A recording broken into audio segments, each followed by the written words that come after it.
also helps your exit velocity. So this is one of our athletes, Gavin. Over the span of 18 months, he improved his exit velocity from 85.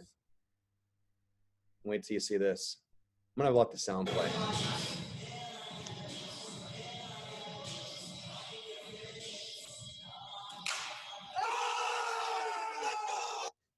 So he had literally spent 18 months every single time he worked out trying to improve his exit velocity, little by little, putting the drops in the bucket, right? Refining his mechanics, getting his body mobile in the right areas, and then over the long haul, 85 to 100 miles an hour. This stuff happens, guys. Isn't this incredible?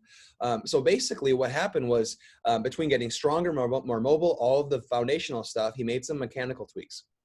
So if you see how much he's rotating his back away from the pitcher, if you're the pitcher, you probably really couldn't see the numbers on his jersey right now if he got a jersey on. Whereas over here, if I pause this, see how much more he's rotating his back inwards. If you're the pitcher, you can almost see his entire back right now.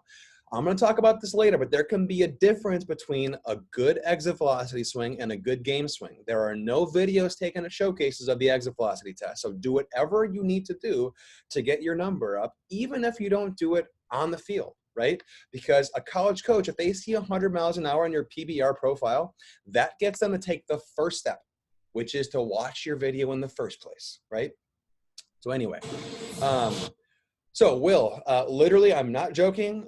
His first day here, this is his very first day, 83-85 after being warmed up. Same exact tip. He turned his upper back away from the pitcher, and voila, he was 87 to 90. He was touching 90 for the first time in his life. He had 93 last week. If I could show you the video here, you'd see his face. He's like in disbelief.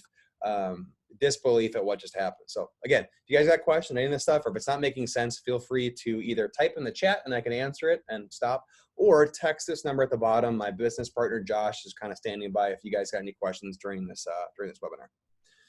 All right, moving on. So Miguel Cabreras, for a hitting standpoint, that hip and shoulder separation, as you can see, look at the distance between his front knee and his right and his hands. Feels getting further and further apart. His left hip is starting to turn towards the pitcher right now, but his shoulders are still going the opposite way. This is how torque and velocity is generated, guys, and the only way you can do this is if you have good separation between your upper back and your hips. That sideline windmill video is about one of about 10 to 20 drills that we typically recommend